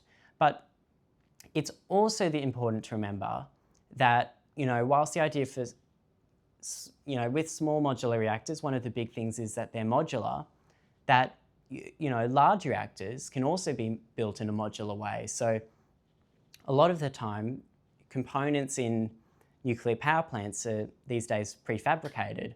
So say the reactor. It was funny, when I went to Hinkley C in the UK, I was one of the first to literally stand next to the reactor. Really? One of the first? Yeah, Right. And that wasn't built on site or anything. That was built, I think, in France and shipped over and then installed in that nuclear power plant. So a lot of the things are built modularly to connect with each other. There's then a fascinating third type of reactor in terms of size, and those are called microreactors. And these are anywhere from 0 to 20 megawatts is my understanding. And these, you could ship them around in shipping containers and stuff. And there's lots of companies developing them. I guess a good example is, well, actually the US Army, from my understanding, should have one ready by the end of this year. I think it's called Project Pele, and they'll have it on army bases and stuff, which I think is fascinating. How many homes can that power? Oh, I wouldn't know. And they wouldn't share that. But there's... I was just talking about generally micro reactors. Sorry, micro reactors. It would be from hundreds to thousands or maybe tens of thousands is what I would say. But then Westinghouse has got one. It's called the Vinci microreactor. They're looking at having one ready, I think, again by the end of the decade. They've got a deal, I think, with a Canadian science firm or something. But they're being designed to ship around shipping containers. They won't require refueling for about 8 years. Oh, wow. And the applications for them are really fascinating. So currently, there's, say, if you're in a remote location, you could have a microreactor powering those communities instead of diesel. You could have them on mining sites. I certainly am aware that, there are mining companies in Australia which are really interested in them. And there's all of these fascinating applications for them as well. But it's important to remember with all of this, with the scale question, that it is feasible to build nuclear at all these scales, and it has been proven. Because you look at even at microreactors, people might go, oh, well, it's going to be totally impossible to condense a big nuclear power plant into that small little structure or whatever. But you only have to look at Lucas Heights, the Opal reactor. That's a 20 megawatt reactor, which doesn't produce power. It's used for research and nuclear medicine production. But we've pretty much got a microreactor in Australia. And same with the nuclear submarines that we're going to get. They'll basically have microreactors, as do pretty much the aircraft carriers and stuff, which we've had docked on Australian shores. So there's all these technologies. The thing that really frustrates me is that all of them are banned in Australia. We can't even consider microreactors, which just sort of shocks. It just really makes me quite angry. Because yes, it's a big discussion to have large nuclear power plants.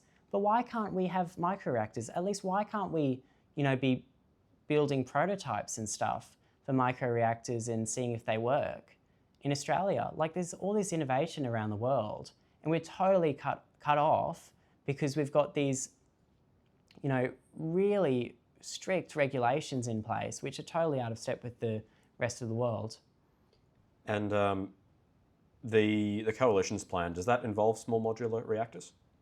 So there's been some changes in terms of what they've said about that, but they haven't actually locked in reactor designs. That would be the role of experts, is my understanding. But they've talked mainly about large reactors. Typically, the ones you hear them talking about are the AP1000s by Westinghouse and the APR1400s, which are built by South Korea. And then I feel like it's two of the sites. I feel like it's Port Augusta and Collie. They've identified as only being for small modular reactors if those communities still proceed with nuclear.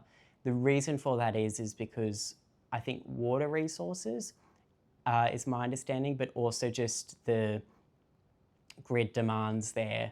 There isn't a need for large 1.4 gigawatt reactors there, is my understanding from how they've come up with that. And moving on to something slightly different, being a teenage public figure, what have your, when you were still at school, you've graduated now, congrats. Thank you. How was that like for, I guess, your peers at school, your friends, teachers, that sort of thing? Physics, I guess. Actually, I did biology. Did biology, which is funny. really? Yeah. Wow, that surprised me. Oh, to be honest, I tried. Like, when so much of your life is dominated by this at school, I tried to not mention it as much as I could. Fair enough. And my friends probably could have seen that. I still, I'd do phone calls and stuff at school because it was just the most convenient. But yeah, that was fascinating. I was really lucky with school that they were really supportive. And I really do appreciate that from them. But it was, it was interesting. I think it was really good though having being at school and having, you know, that secure community and stuff, having that predictability, it just sort of meant that, you know, when times were tough or whatever, that I always had school, and it was but at the same time, it was difficult to balance all this nuclear stuff with schoolwork. And I hope that didn't impact my grades too severely or whatever. I still did well at the, you know, end of year 12 or whatever. But, you know, I don't think I'd be lying if I said it didn't impact, you know, my focus on my studies and stuff. I mean, it's not an insignificant part of your life. Oh, yeah. And I was just lucky that the school understood that. And there's certainly, I think, school was able to see that there's a lot of other benefits I was getting from these experiences. You know, the people I was getting to meet, the things that I was learning, you know, even just running a business or whatever, those kind of skills that I had to learn are really invaluable. So, yeah, but there's no doubt it had an impact. But I still think it was beneficial. Like I couldn't have seen myself stopping all of it. And I don't think that would have been a good thing for me either. But yeah, it's interesting. Was it during the school term that you went down and flew down to Canberra for the Senate thing and for Q&A? I don't know where that is supposed to. Sydney, maybe? I feel like, yes, the Senate stuff was during a school week. The Q&A was during school. I feel like the Q&A with Chris Bowen and Ted O'Brien, whatever, that I feel like was school holidays. Might have been like the first Monday of school holidays. Because I remember getting a phone call like in my year 11 term 3 exam block or something. And I'd known, well, I sort of knew about this episode already because they sort of told me last time that they were planning something. And that was an interesting time deciding whether I do that, because there's the first thing of, you know, I've got exams, how am I going to be able to prepare for it with exams? There's also just the thing of they'll be announcing it publicly, and I expect a huge torrent of abuse from that, which will coincide with my exams. And that did happen. Like the post where they announced me has like 500,000 impressions on Twitter. Wow. And a lot of them are very nice comments. A lot of them are not nice comments at all. And so was that this? That was the second. So you were involved in, was it a BTN collaboration? Yeah. So that was really nice. And I think that was probably a good introduction to Q&A. They've got a wonderful team at Q&A, and it was a really nice panel. A lot of them I still keep in touch with, such as, you know, Leo Puglisi, whatever. Oh yeah. Who obviously does great work. So that was lots of fun. And yeah, it was slightly lonely, the second one, because I had all these adults with all their advisors, and I was just... Oh, they had the advisors. Oh yeah, and Chris Bowen had his federal... Step up your game, adults. Yeah, and Chris Bowen had his federal police and stuff with him, and that was sort of... It's all sort of a fascinating experience, because I was sitting down talking to Chris Bowen and Ted O'Brien's advisors, like going through Quizlet cards, just so I remembered my statistics. It wasn't scripted or anything. It was just I had certain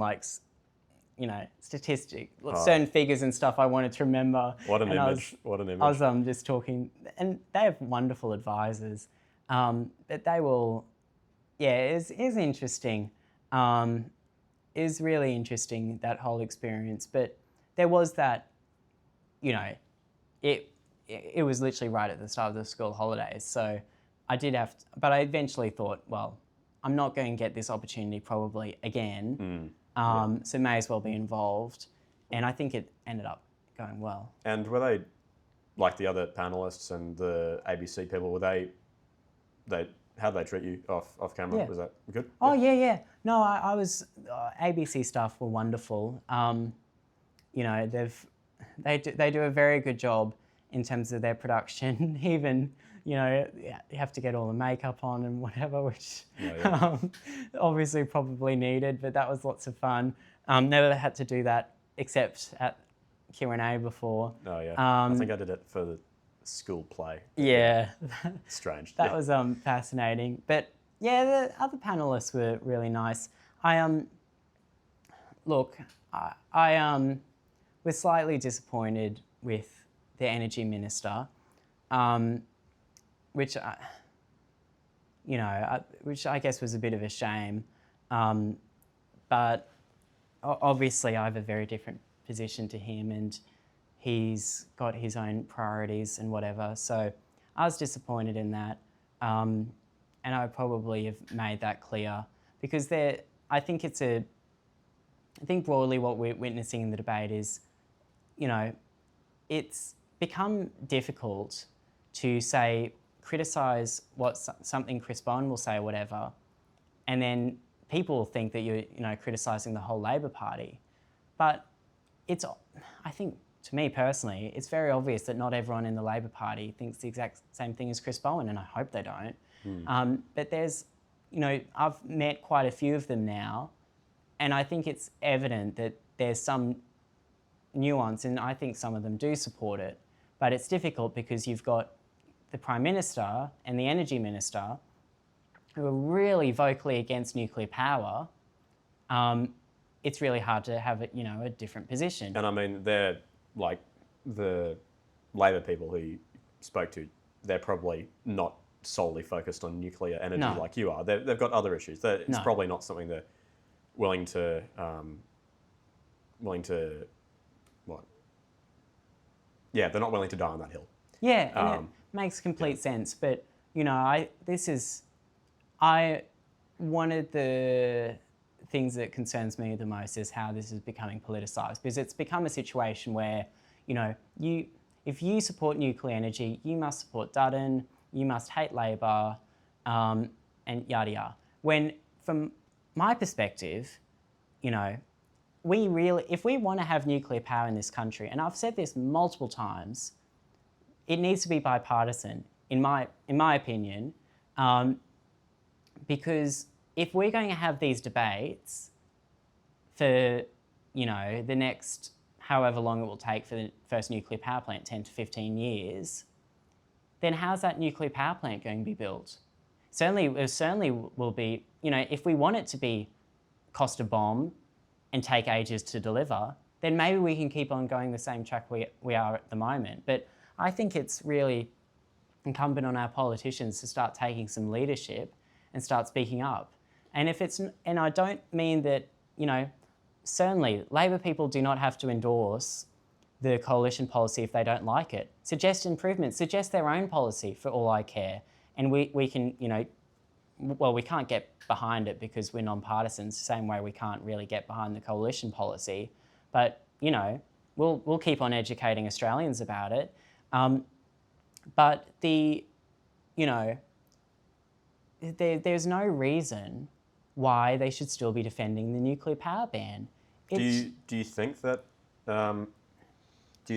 Labor and the Greens will eventually come around to nuclear energy, or? My personal belief, and I won't say how I have this belief, but I think that the Greens some of the younger Greens members are more open to nuclear power, and I think that it could be interesting whether they go first.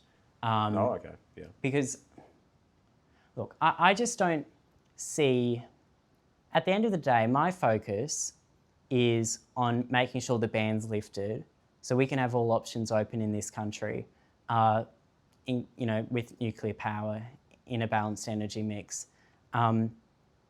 And I still do not understand why any politician defends that staying in place. And I think it would be much better for Labor if they lifted that, because they gain a lot more respect from people if they did it. Because what people are now saying, and quite rightly so bringing up, is if, the Labor Party is willing to spend hundreds of billions of dollars on floating nuclear submarines for our national security, why aren't they willing to, at very least, lift the ban on land-based reactors for our energy security?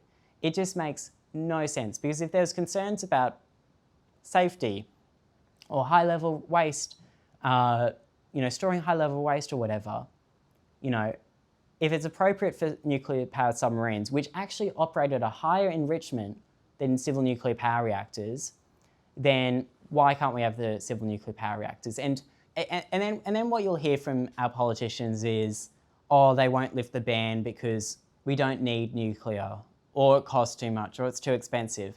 And what nonsense! Because yes, that could all be true, but you don't, I've used this analogy before, it's a joke, but you don't ban Gucci handbags because they take too long to, develop and they cost too much.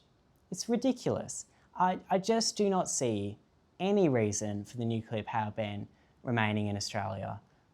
And I mean, I guess back to what you were saying before, the Greens are, I guess, more consistent if you look at their stance on nuclear energy at the moment and their stance on nuclear submarines.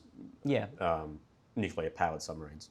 Very but I important think point, there's, some nuance to their position. So obviously you can respect them for having their position on AUKUS submarines and whatever. And there are, Greens members, some who come to mind, Barbara Pocock, Sarah Hanson-Young, some others, the Nick guy, whatever his name is, who are very vocally anti-nuclear. And it's like a real ideological thing where they just can't get over it. It's like Simpsons level stuff. But then when you look at some other Greens members, some of the younger ones, some of the newer ones, I think there's a bit of a different position. And you don't hear them saying as much about nuclear. I don't think you'd ever hear them talking about nuclear waste in the same way those ones are talking about it, or to be honest, the same way our energy minister's talking about it. But look, when you look around the world, what I'm talking about in terms of bipartisanship on nuclear is not a fantasy, it's something that exists around the world. You look to the UK, both the Conservatives and UK Labour Party support nuclear power. Actually, when I was in the UK, I got the chance to hear basically their version of Chris Bowen, Ed Miliband, Labour Party member or whatever, talking about nuclear power it's so different to how Chris Bowen speaks. He's very supportive, and so is that whole government, the UK Labour government. It's actually, my understanding is UK Labour was the first party in the UK to support nuclear power. Then you go across to the US, across the Atlantic, whatever. Both the Democrats and Republicans support nuclear power. Now, they disagree on so many things. Obviously, there's disagreement even on climate change existing or whatever. But nuclear power is one of the things that they can agree on. And, it's the same case around the world. Even in Finland, the Finnish Greens support nuclear power. So when I then come back to Australia, and to be honest, when people overseas look at Australia, because it's a pretty small community, the nuclear advocacy community worldwide, I would say I probably know all of them. When they then look at Australia, they're like, what are you guys doing? Because you've got this crazy ban, which is like the craziest in the world, and it's such a polarizing partisan issue. It's like your biggest political debate at the moment. It just boggles their mind. And I think rightly so. But yeah, it's a crazy situation in Australia. Well, I had another question for you regarding that, which was, we've got a federal election coming up. Yeah. May or just before. Do you think that if the coalition loses the election, do you think nuclear is dead for the foreseeable future? I'd hope not, and we'd make sure it isn't. I think what's clear when you look at the polling is that a majority of Australians do support nuclear energy. And, that is obviously a fear that it could be taken as a mandate that Australians don't support nuclear power. Obviously, in the election, people vote on many different issues. I don't think there isn't I don't think people are as anti. I don't think that's a really compelling case for people to make, that you hate nuclear so much, you're going to vote based on that alone. But it is a concern. We'll keep on doing whatever we do. This isn't, I think people think that this is an election campaign that we've set up. It's not. I started this 2 years ago. That's important. It's a ACNC registered charity. My goal is to see this through until a nuclear power plant's built in Australia. And whether that, mean doing that with a coalition government or, a Labor government or whatever. Like, who cares? I want both of them to support it. But, I think you'd hope if that happens, I think there'd have to be obviously a lot of work done to bring Labor on board. And that's something that, we try and do to the best of our abilities. It is difficult because you're just going to get pigeonholed whatever you do. But, you'd hope that, say, if someone else became their energy minister or something, that they could have a more open mind to it and things could start changing, because the current situation, I think there's zero chance that, literally zero chance that they'll flip their position on nuclear before the election. I would have loved if they did, but you look at their position at the moment and it's to the point where, like, we can't visit Lucas Heights anymore, the research reactor, and actually no politician can actually visit Lucas Heights because of basically the Labor government at the moment trying to suppress that. And, do I think everyone, certainly no one, I don't think, I don't think that's a position that everyone in Labor would support, because it's restricting education and access to our only research reactor in Australia, which does incredible work. But yeah, I just think it's an incredibly disappointing environment at the moment. The coalition probably don't help that much in terms of, making it any less partisan.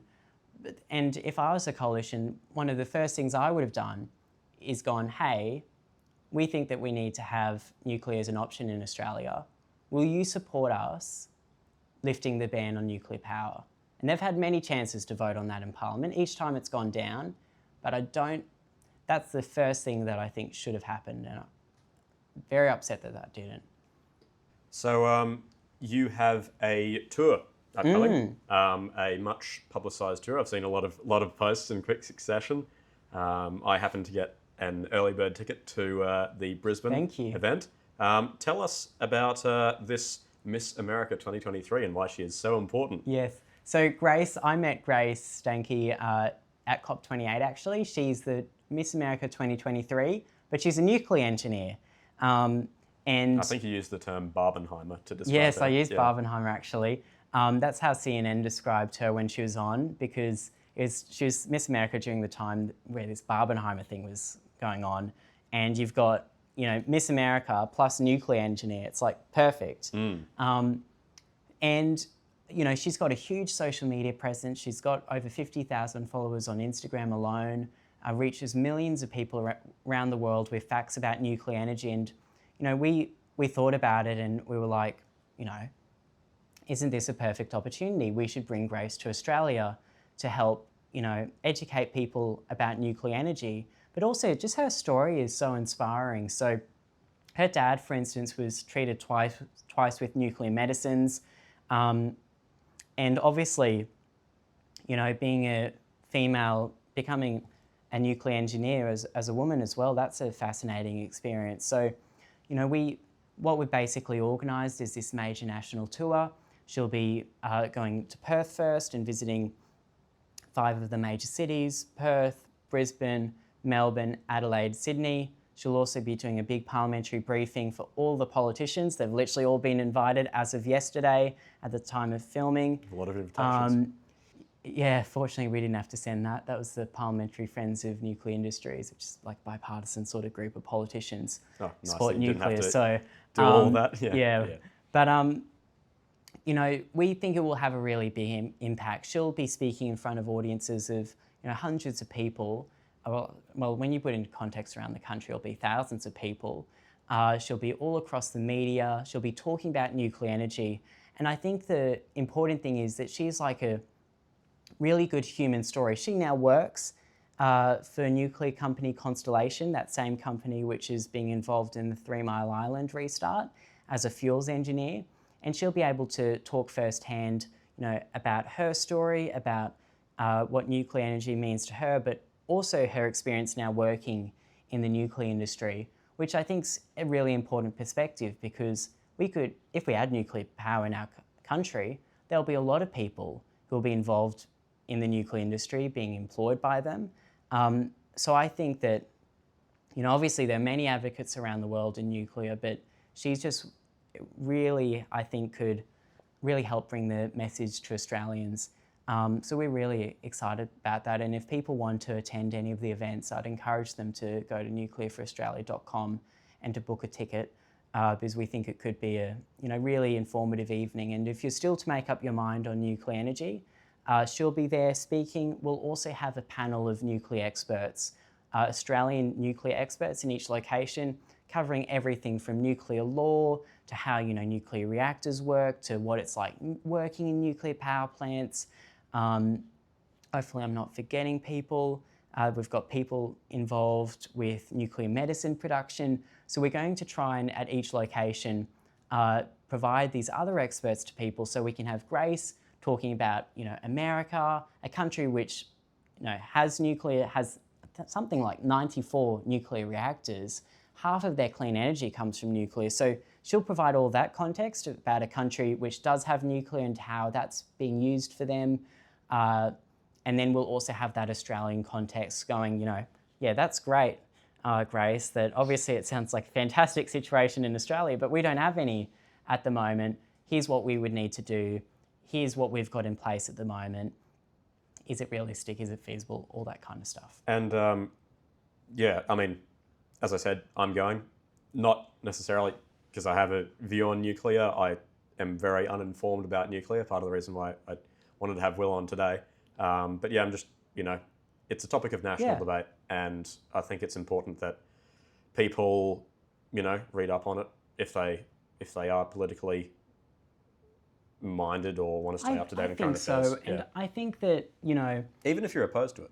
Yeah, what I get concerned by is that, like I said, it goes back to the politicisation of this debate. People read headlines and then they'll make up their position. So the Coke can thing, for instance, like how many are the Coke cans, or all of these kind of things.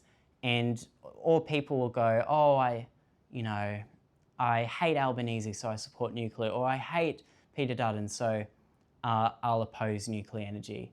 And what I would just implore people to do is to look into it yourself. We've got fact sheets on our website covering a lot of this information, which have been reviewed by experts. I think, to be honest, in an Australian context, it's some of the most credible information you could get on nuclear energy.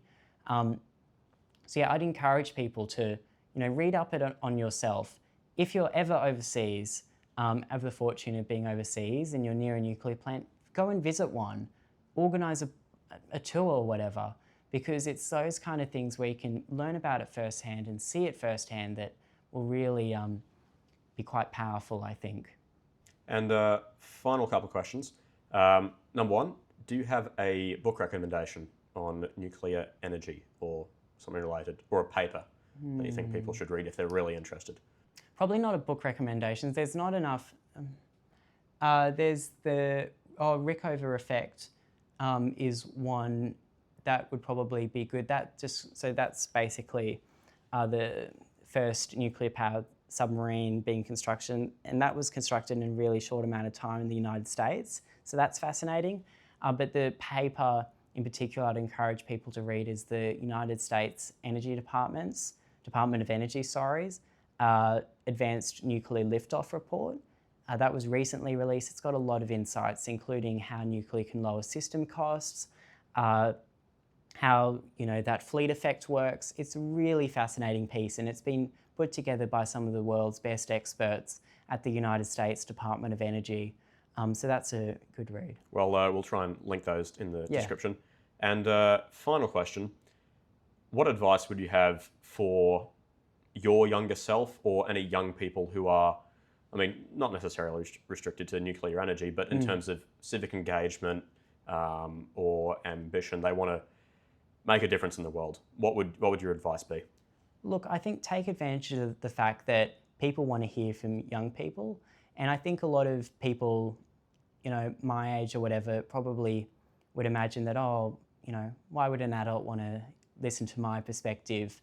I'm just a teenager or whatever. But I think hopefully what I've been able to demonstrate is that a lot of people want to listen to young people, and you've probably got, people say that young people aren't represented. I think young people have a disproportionate voice if they take that initiative and want to make their voice heard. And I've found that, there's opportunities I've got which I could have only received if I was a young person. Say going on Q&A. If I was an adult who was not like a proper expert, I probably would not get to go on Q&A. Let's just be honest. So, I think it's really take advantage of that moment that you have now and if you've got something that you're really passionate about, even, if it's you're passionate against nuclear energy or whatever, like start now and make your voice heard, because you should really take advantage of the time that you have now. Yeah, fantastic advice. So this has been Will Shackel, founder of Nuclear for Australia. And on the topic of nuclear energy, if you're opposed to it, if you support it, and you think there's someone who I should have on here about nuclear energy or any other issue, then let me know. Happy to discuss your foes in the public sphere. But all the best. Thanks, Max. Thanks for watching. If you enjoyed that video, make sure to leave a like down below. And if you'd like to stay up to date with what we're doing here, make sure to subscribe to my YouTube channel, Spotify, Apple Podcasts, wherever you get your podcasts at. I've linked it down in the description below. And while you're at it, make sure to chuck a follow to my Instagram or X account. Both of them are @MaxMcLeodPublic. If you think there's a young person who would benefit from this video, make sure to share it with them too. And well, have a good one.